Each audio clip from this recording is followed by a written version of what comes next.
Ne de geldik? Akşamlık yaranmıram. Ha? Saňa iş bolmadyk bolsa ma bolýar? Gatygowy köp sağ ol. Bolýa boljaman. Sen gülüň yaran bolsa bolýar. Erti görüşerizmi? Nesip bolsa. Habarsyzlyk bilen garaşýan. Sağ ol.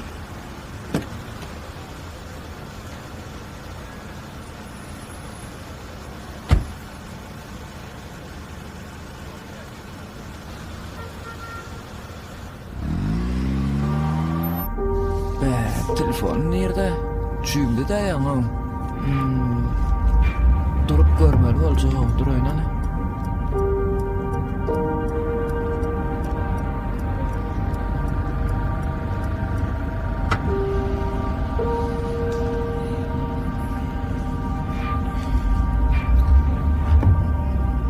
Berdikine.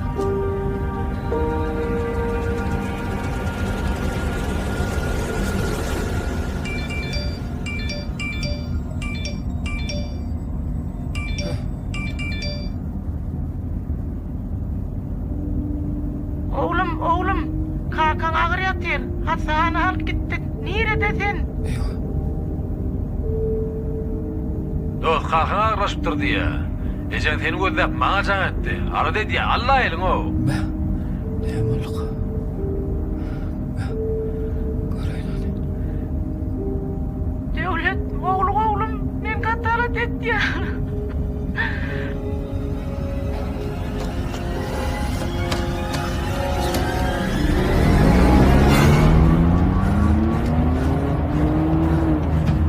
Hey dost, neredeydin? Uçağına bir cevap ver de aro. Çatça katlıhana gel dost, bakım ol. Baryan. İçler kalmış. Baryan.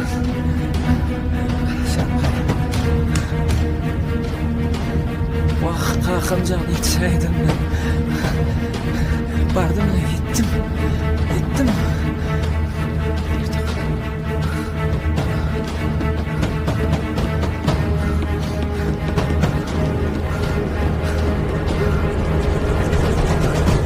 Han görsün. Dur. Hovuz barmadan ne yaşadı? Ha ne mi oldu? Kalkımı yadıyla bu mu? Cevap ver. Kalkın halat edip bilmediler bak. Hayır. Gece.